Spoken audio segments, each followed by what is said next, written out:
So it's Friday. How do you go from emptiness and despair to a life full of promising connection? Doug's 40-year journey is going to show us the power of faith, friendship, and daily action. I've been friends with this dude since we were 14. It might get a little weird. Hope you enjoy. Welcome to Alive and Sober with Reno C, where real life, recovery, and faith collide. What we're doing here is we are trying to build a community for addicts and alcoholics to, when you can't get to your recovery meeting or you can't get to your church or you can't get to, we're just going to build a catalog of things that to try to help you along the way. These messages are coming from people that are broken. Nobody that you're going to hear on this has everything figured out and knows all the answers, but we're all trying. We've all been at rock bottom, and we're all fighting our way back up. So coming into recovery, there is the most important thing for me was God. And it can be real difficult for somebody who's in recovery in a program that's based around God that doesn't believe in God. It seems to me, in my experience, that most of the people aren't actually mad at God. They're mad at church. They're mad at what someone did to them at church. They're mad about what someone said to someone at church. And they tend to take that anger and lump it all together with God, right? So through my recovery, I was blessed. I had friends that I've known. The one we're going to meet today, Doug, I've known, and we've been friends for 40 years. We both got sent to military school when we were 14, and we were roommates. And he got sober before I did. And when I needed somebody, because I didn't know what to do, I didn't know where to go, I was blessed enough to have friends that were in recovery. So Doug and I have been friends for 40 years. I can't believe I'm that old. Dude, you were so old. And he came into recovery as an agnostic. So I thought it'd be interesting to hear the side of someone who comes into a program agnostic and how the program ended up working for them.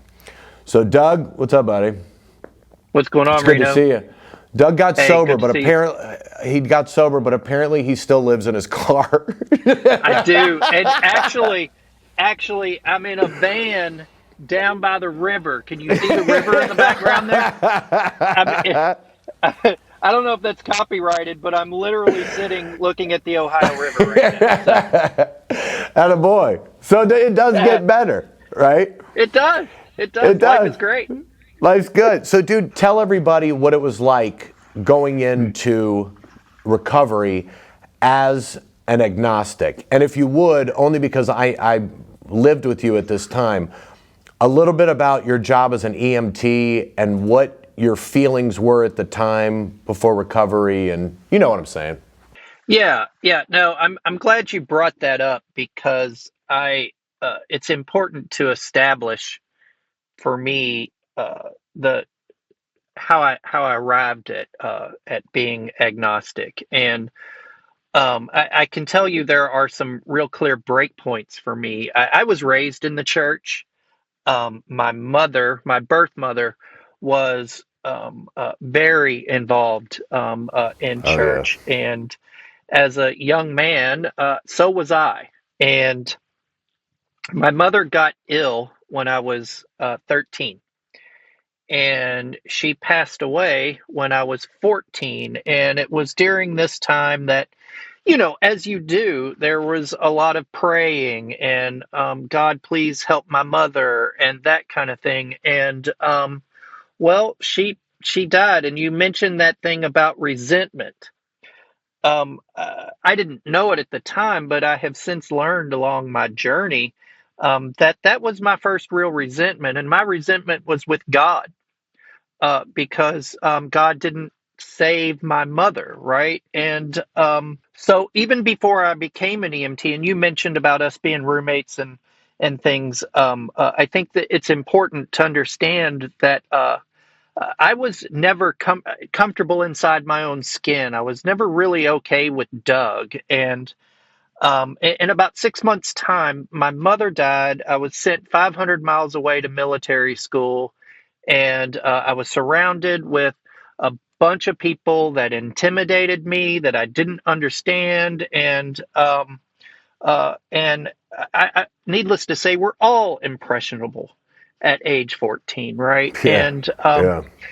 And so, bro, you were there, and like, so what happened is that, it was a military school, so I learned pretty quickly, if you just do what you're supposed to do, right? Like, you shine your shoes, you polish your brass, you show up to formation on Formation. time. If you do Yeah. those things, and basically the story here is that if I just did what I was supposed to do, and if I just did things in a certain way, then I could get things that I wanted, and I could basically I was in charge of my outcome, and Right. so. So I had this alloy of being angry with God, learning that I had some kind of power and control over my life, and that was comfortable for me. So Right. really, what happened is that I didn't know it, but I let God go, and really kind of got in the driver's seat myself. And we learned later how that worked out, right? Not too Right. well. Oh, I saw it, Yeah, dude. You yeah, were yeah. I mean, jacked up. like, dude, like, whoa, like, we made the joke, but I think it's kind of funny because I'm literally about 2 miles from a bridge I lived under for the summer of 2007, and that's where that thinking got me. Right. But like, not pretend homeless. I mean, like, really. No, I know, But dude. anyway, Yeah. Reno, the thing here for me, it's important to understand is that when I did, and I became an EMT, and I got hired by the city EMS department, and I was answering 911 calls, and um, uh, I saw some of humanity's worst, and Yeah. I also need to mention that, I was not comfortable still with who I was as a person. I wasn't connected to anything. There really wasn't any deep meaning for me in life. And I had this disposition, if you will, and I was drinking very, very heavily at the time. I was doing drugs. And basically, I was full flight from reality, is where I was. And it was during this time that not only did I understand that if there was a God, and for me, my definition of agnostic is that I don't necessarily disbelieve in God. I just don't want anything to do with God. And Right. because it was during this time that my observations on those streets at 911, and I rode second shift, 4 to midnight, in the worst neighborhood, and, one of the top 25 size cities in the country. And so I've seen it all. I have seen it all. And I realized, or I came to the decision at that point, that God didn't really care about us. Because if he did, then these things wouldn't be happening, and this all controlling, this all powerful, this all omnipotent presence that couldn't save my mother, that didn't care about what was going on our streets, and I was in pain on the inside, that there was just nothing there for me. Reno, that progressed for me. I through education, I was kind of taught some things on how to help people. How to start Right. IVs, and how to diagnose things on the street there, and plug a bullet wound, if you will, or whatever. And so, like, I kind of like started thinking that I was doing some things. And what I failed to understand at the time is that God made it possible for me to get that education so he could use me in those moments, but it was the other way around for me in those moments. I was God, basically, is what I'm Wow. trying to Yeah. tell you. Right. Because you're I saving was God lives. because at 14 I learned that if I just do A, B, and C, I get the right house, the right car, the right wife, the 2.5 cats, the whole 9 yards, man. Yeah. That all things are going to work out for me. But see, dude, I had this thing that just wasn't working, and we'll get to it in a moment. But so it's during this time that I transitioned from not needing God to kind of thinking I kind of was, but not consciously. Like I didn't walk around thinking I was God. I just thought that I was in charge. Right. I had some real kind people that taught me that that's exactly what I really was thinking, whether I was aware of it or not. And Right. and so, man, I mean, I was just absolutely just a train wreck waiting to happen, and things progressed for me in this scenario, and I want to go back to the statement that I made early on is that I've never been comfortable inside my own skin. I am today. I'm very happy to report that in my little van down by the river here. Um, uh, but so what I came to understand is that so I showed up at a homeless shelter and they had a recovery program and I'll talk a little bit more about my journey into a reconnection with God. But as you said, they're talking about God, and they're talking about that I need to turn my will and my life over to something that I can't touch or taste or feel or do or control. And I'm Right. just like, man, this is not like, okay, cool. And and it just couldn't connect with me. And but my whole challenge in life um, uh, is is centered around this gap that I had, or this true primary purpose, and this true connection to something that extended beyond me and my thinking and my thoughts and my wants and desires and beliefs and things, which basically left me kind of empty. And I want to talk about where this emptiness is for just a moment, if I can. I've got this God-sized hole, Reno. Um, and I don't I'm in a poor position here, but it's like right here, it's in the gut, the top of the gut, that's just right below the heart, that is just forever has been empty for Doug, and irritable, restless, discontent, not good enough. Nobody likes me. I'm not ever going to get the things that I want. I'm not ever going to be connected to anything. And if you would have looked at my life from the outside looking in, you would have thought that all of those things were in place for me. But I didn't have that feeling my entire life.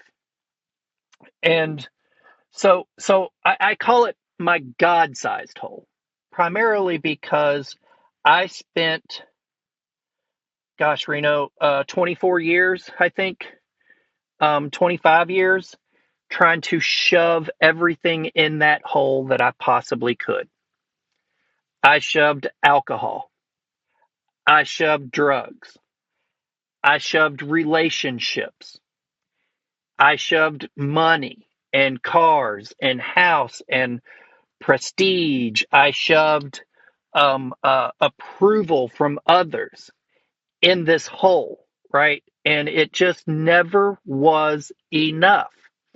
I always joke and tell people that, but it's not a joke, it's real, that my drug of choice is more.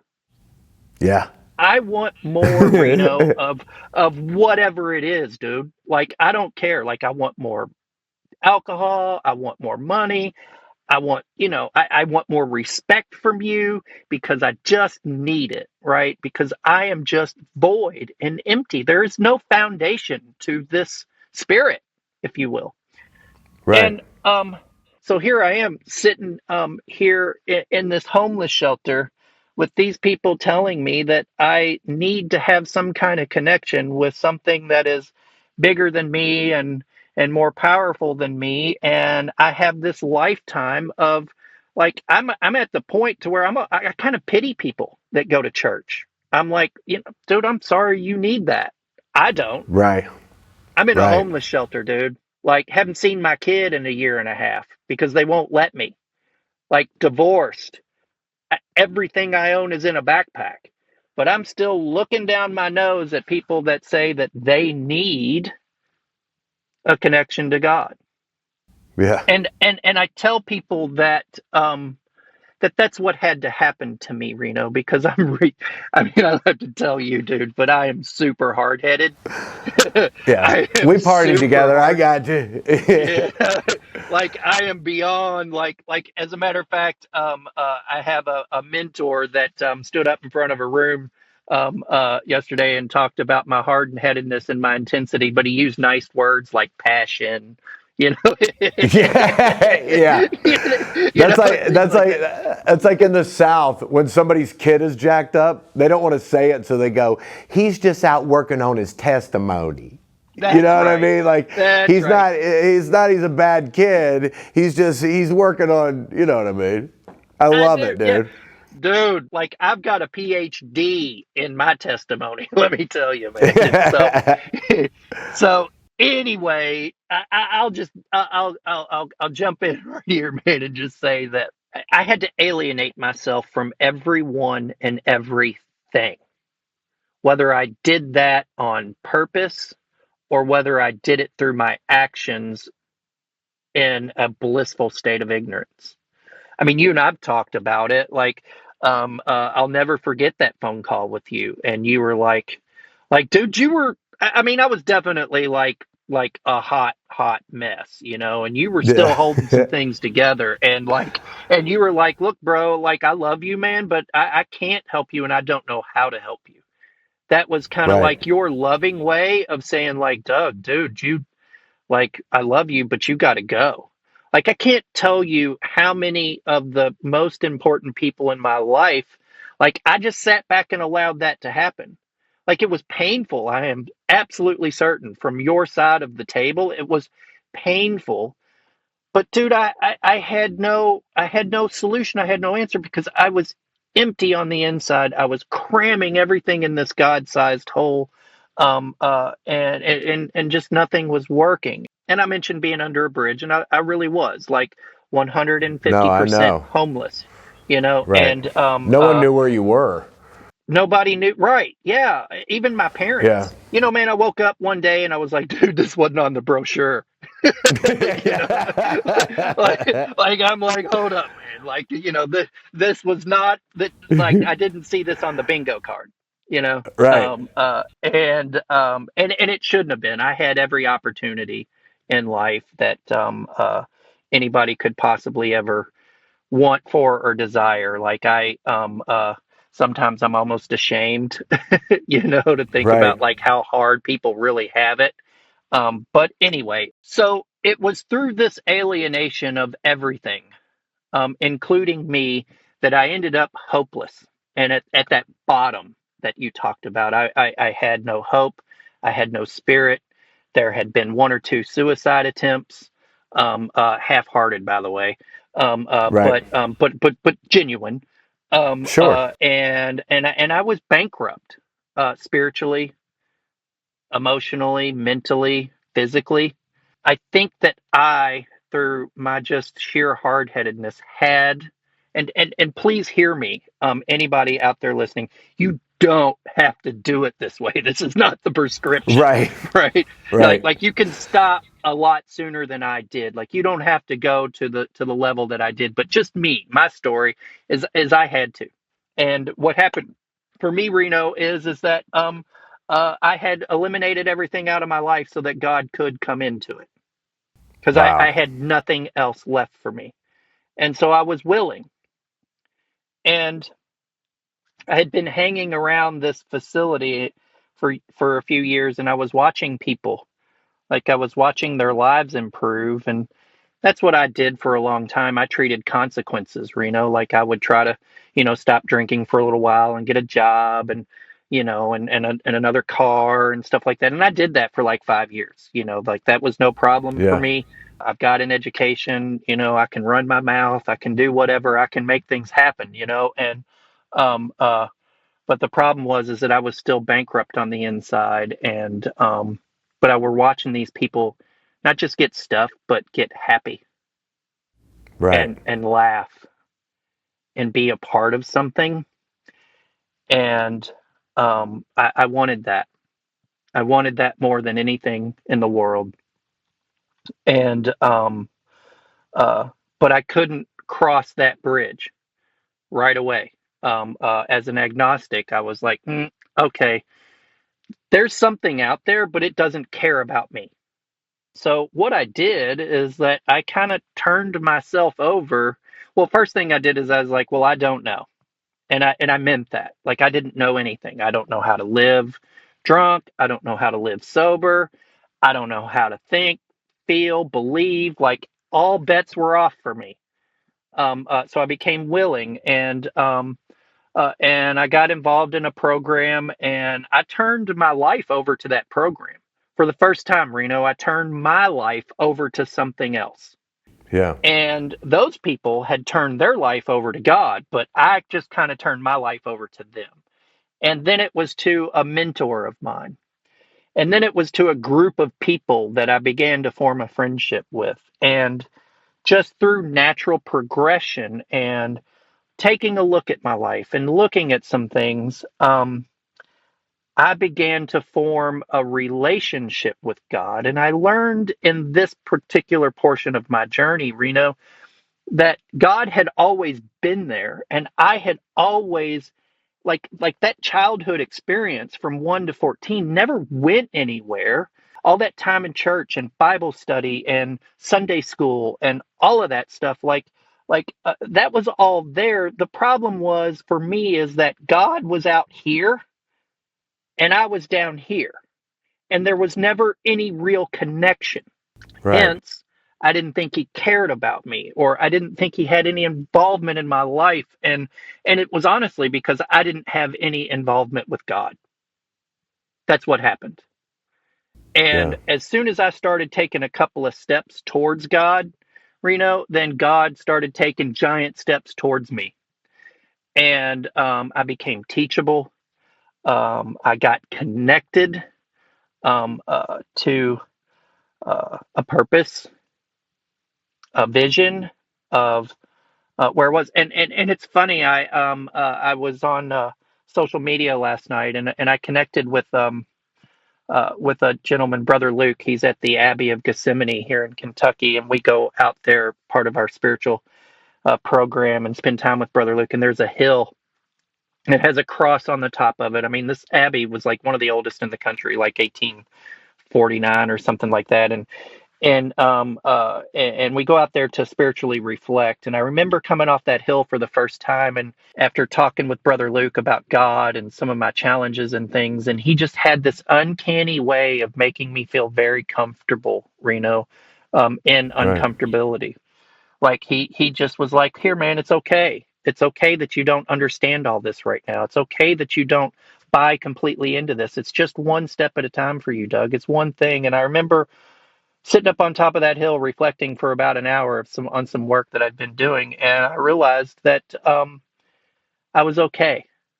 I didn't know where I was going. I didn't know where I was headed. I didn't know what God had in store for me, but I knew that it was going to be okay. And it was the first time in my entire life, and I don't want to cry, man, but it was the first time that I felt connected to something. It was the first time that I felt okay, and it had nothing to do with anything outside of me. It had everything to do with I was finally connected to something that meant something, and it was bigger than me, and it was more powerful than me, and it really gave me an opportunity to be a part of Yeah. something deep. And man, I've dedicated the last 18 years of my life to that as much as I can.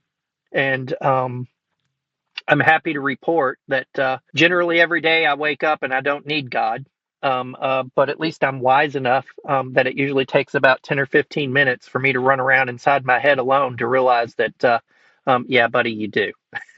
and Right. and Yeah. I, That old little prayer, God, get in my head before I do, because I'm gonna yeah, jack this up. Yeah. dude, I will jack it completely. And so, Oh, I've seen you numerous times. But don't say woo, anything about me, okay? I'm everything's the all host. good, man. But so I know I've done kind of a lot of talking and really just kind of like monopolizing this whole thing, but Dude, I love it. Are you kidding me? Dude, I saw you throughout, and we've seen, I mean, pretty much our whole lives from 14 yep, to 50. Like we've been together. I lived with you. Like yeah, we were doing all this and getting into this together. And yep, then the fact that you look at our group of friends who are either dead or most of us are in recovery of some sort. yep, We left God, but we all had, everyone, you think, you can say, no, God has nothing to do with me, God, but you still have, the light never goes out. There's a little bit, that hole. You can shove everything in it, but nothing fills it. And the fact that you and I are having this conversation right now, everybody we ever partied with is going to watch this and go, those dudes are lying. I know what they're like. how I've much are they seen getting them. paid for this? Yeah, I know. Who is paying these two morons to, yeah. But dude, I think that if you look at and I can only speak from our own experiences, but with us, God never left us, man. We went through some treacherous death and seeing somebody die and a lot of jacked up stuff. And I don't think there's anything other than God that could have pulled us out of it. I know for a fact that I looked at you and you looked at me and we looked at Bib and we looked at each other and thought, that guy's never going to stop. Like, Right. this is going to end. When it starts to get to that point, it's like, who's going to die? You know what I mean? Like, we were in a spot that I never would have admitted I was in, because I had it under control. It was all me, dude. I got this. We learned as young boys that you don't tell people your problems. Like, No. what are you, weak? You're gonna cry before you go into a meeting? You said, yeah, I cried. Dude, of course I did, because I had to release. You have to get that stuff out. And I think as you scoop it out, and in a 12-step make amends, if you make your apologies, whatever you're into, you can't do that unless you have God and mean it. I think. Yeah. I don't think without the Spirit of God that we get. I always look around in meetings, with a bunch of guys, and we all are the biggest, what the outside thinks are screw ups. We're on the fringe. We're all kind of like to society, we're pushed over there. But I'll tell you what, you sit in there and it's like, man, the air conditioning works. The lights are on. We just ate some cookies and we have coffee out there. There's no way you could line all those people up and have society look at them and go, do you think you could hold this together and keep the lights on at that place? We'd be like, I'm not giving that guy a key to my dog's house. But it happens. I think that's God. Let alone the key to the church, right? Right. Right. Who does that? Churches, what are you thinking? No, I'm just kidding. It's an amazing thing. And you and I, our lives were so parallel, right? Yeah. Like not just because we were best friends, but like they were parallel because we made the same decisions. And that's probably why we were friends. But the thing was, before addiction set in, we had a bond. And then we went through it together. And then you got sober. And dude, by the way, in all honesty, when I was saying I don't know how to help you, that's because I was sitting in a hotel room. I remember the conversation on the phone with a bottle of Jack beside me. Like, it wasn't just I don't know how to help you because I don't have the information. A lot of it was I don't know how to help you. And there was some I won't help you because subconsciously I knew I'd have to face my own stuff. And so, like, if I got involved in helping you, all of a sudden I have to face that I'm sitting in a hotel room with a bottle of Jack, hoping I have enough, going, how can I help? I can't help you. I don't know. And when I got mad at you, I think a lot of me getting mad at you was I was pissed at myself because I was doing the same thing. But I'm just telling you, because we haven't had this conversation this deeply, but a lot of it was so selfish on my part. I didn't know how to help you. And if I faced you having to face it, as far as I was concerned, my best buddy, that means I was facing it and I wasn't going to face my own demons. So it was, totally. you know how when you're drunk and your thoughts are all over the place and it's all jacked up, Yeah, totally, dude. It's kind of like that thing, like me, like pointing my finger at you right now. I got three fingers pointing right back at me. Yeah. And And by the way, your and thumb looks like it's about 2 feet long on this video. um, wow. You're a hell of a hitchhiker, buddy. People can see you seven Yeah, exits well, down. You used to hey, do that. I did, I'm I sorry. did, I did. If you're not in But see, here's recovery, the thing. this is how people in recovery actually talk to each other. So if this seems odd to you, just get over it. We're on the Yeah. fringe or whatever you want to call it. Uh, Go uh, ahead, buddy. I'm sorry. Look, but seriously, man, the thing about it, Reno, is that that's God. Okay, like that's God working. Because what you just described is getting. I, I had a guy that I worked with that mentored me, and like I was amazed at how well he could see things and help me with things, and particularly around when my father died, and like the the celebration of life was at a bar, and I'm like 90 days sober, and he's like, "Yeah, you're not going to that." And Yeah. I'm like, yes, I am. Yeah, no. Uh, anyway, months later, I sat down with Reggie, and I'm like, Reggie, like, and I was like, how you have this uncanny ability to see right at the heart of issues and things with people and address it in a compassionate and thoughtful way. I was like, what is that? How do you do that? And he just smiled at me, and he goes, it's because I understand myself. Yeah. He said, God has given me that PhD that we talked about. I've got a PhD in understanding me with God, and therefore I can see you. And Reno, if that is not the purest form of God working in our lives, like, look, dude, like, I don't know about you, man, but God's never really like walked up, and sat down next to me in a chair and said, all right, check it out, Doug. This is what we're going to do today. You know Right. what? But he sent guys like you to sit down in that chair and say, hey, you know what, man? This is how I would recommend we approach today, on a Yeah. spiritual and a thoughtful and a plain life. And so I think you just really nailed it for me there.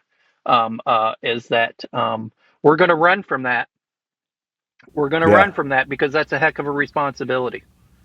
You know, it It really is. is. It is. It is. And that's why it feels like sometimes people use the Bible as a weapon. But when I read it, it's not a weapon.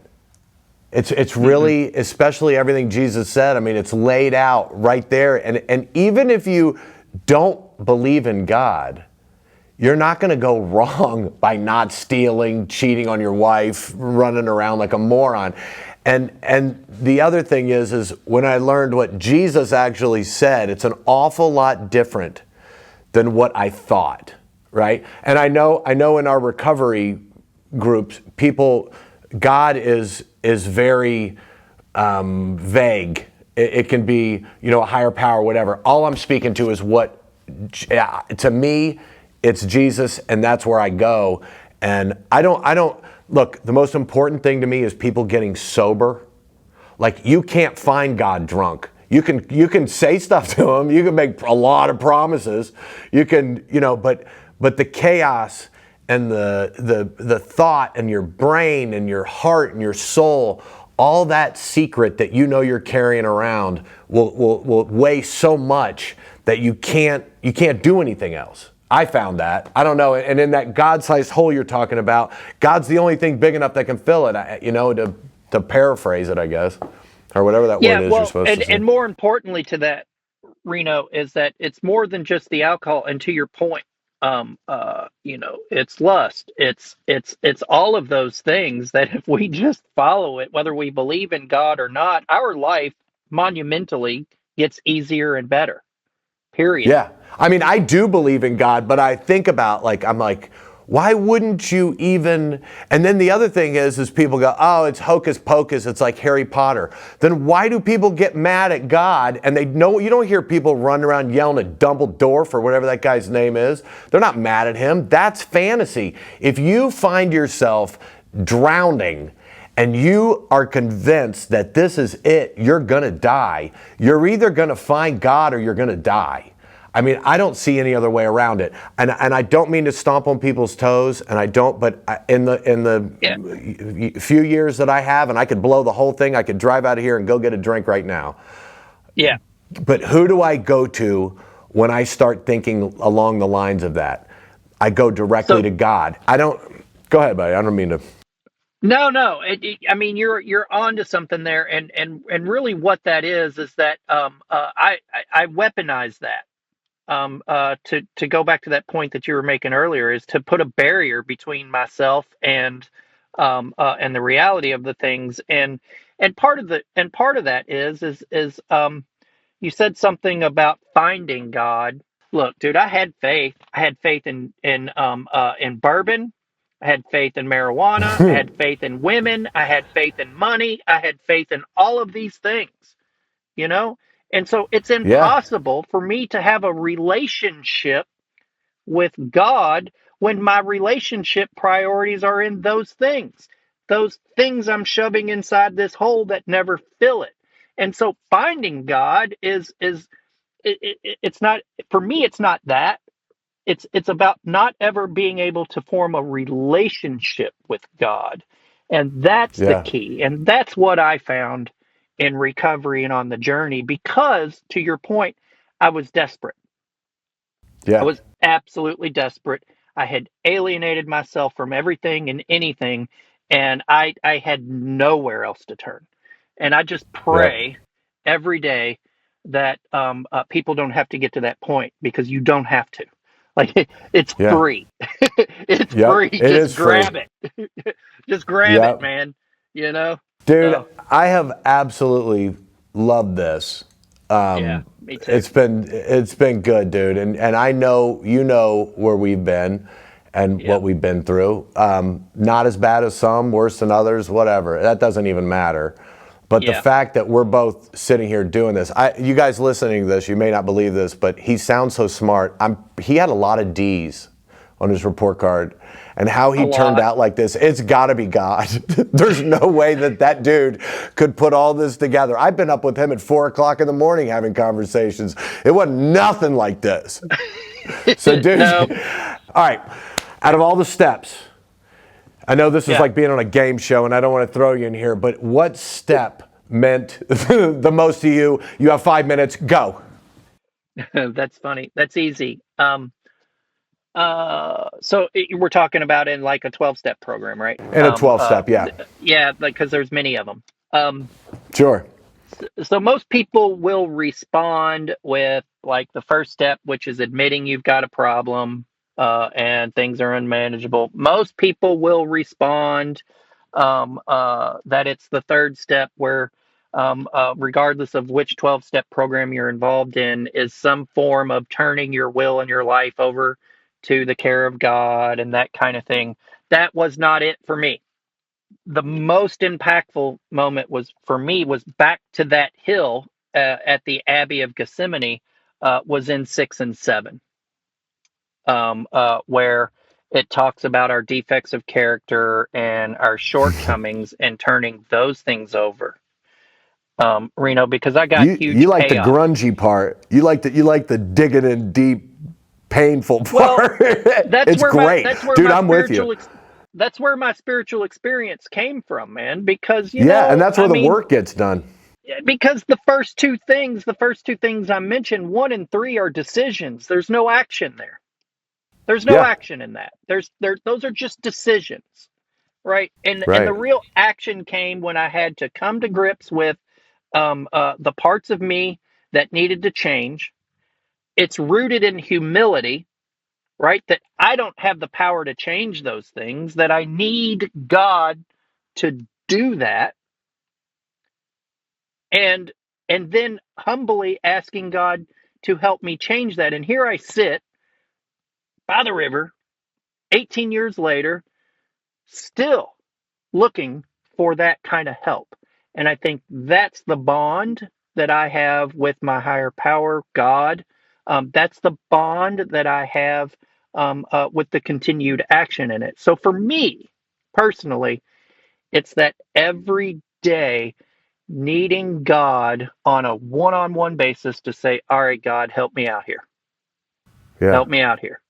My sponsor said it to me the other day because as you know, I just went through a pretty, some loss in the family, Yes. and I wanted to go and fix and manage and control things, and he said, man, he said, Doug, why don't you just pray not to be an a-hole? He's I like, mean, just pray that's that. actually not Just a say, bad prayer. yeah, why don't you? Well, he's like, for you right now. But look, Yeah. we told him I was a hot mess, right? Right. and, Yeah, you're good, dude. You're good. You're but he actually said, holding back, and you're a lot better than I thought you were going to be.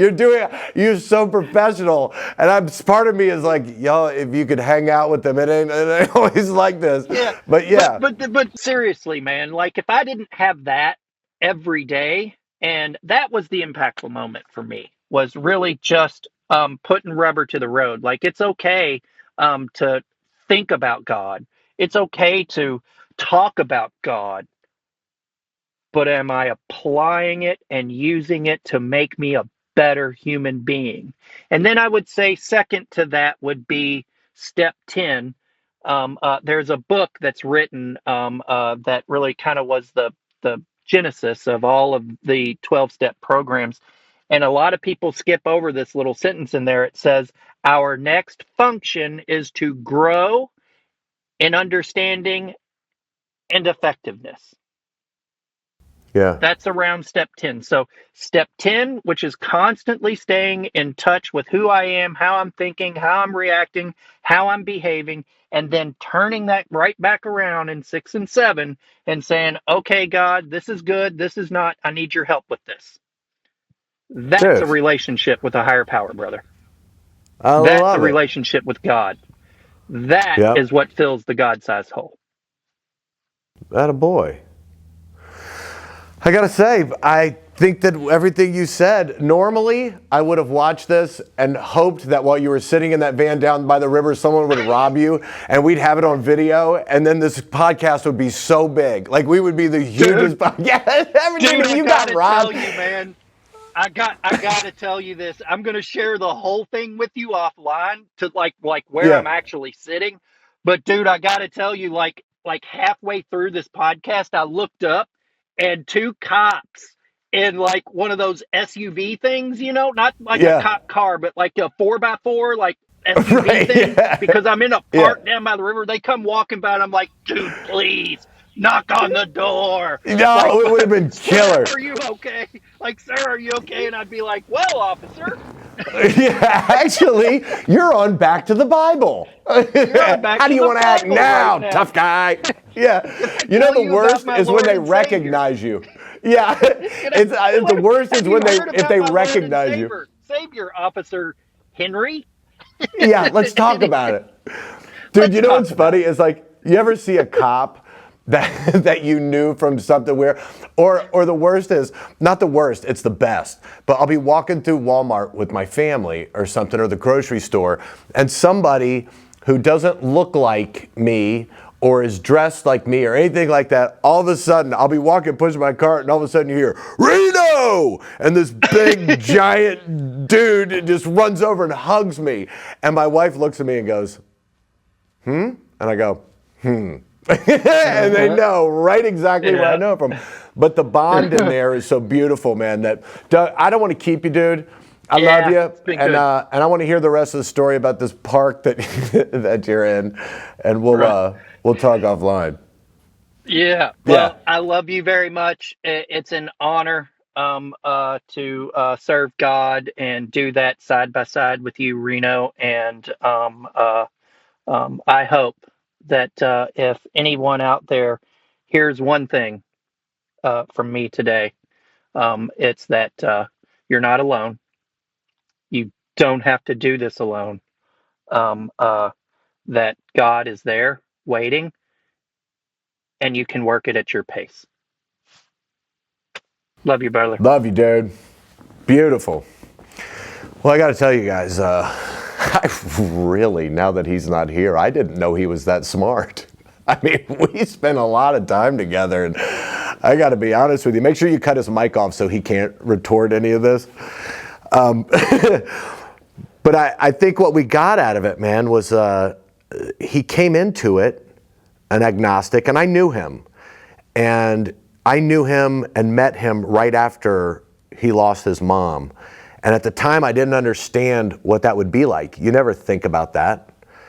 And then he goes from losing his mom to living at a school where you know nobody. I didn't know any of that. And it explains so much about why we're so tight in our relationship. But he did find God. He was able to find God. And the most important part of any recovery program, whether you want to face it or not, is finding Jesus and getting him in your heart and letting him guide you. And you know, I'm kind of in a weird spot right now because it's hard for me to figure out what to say because I've known him so long and I've heard a lot of his story. But I think redemption and recovery is so important. And if somebody can open up, you feel like screaming. Instead of screaming at other people for what you feel like they've done to you, take that same energy and scream out to God. Take all that pain inside you and scream out to God and go get help. Most of the people listening to this are already in the program. We all can slip up. We all can screw this up. I am in no way trying to act like I know everything about this because I don't.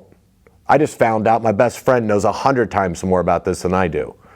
So I'm learning along the same lines and in real time with you guys a lot of this stuff because this adventure, this recovery thing that we take on, you fight it until your last breath.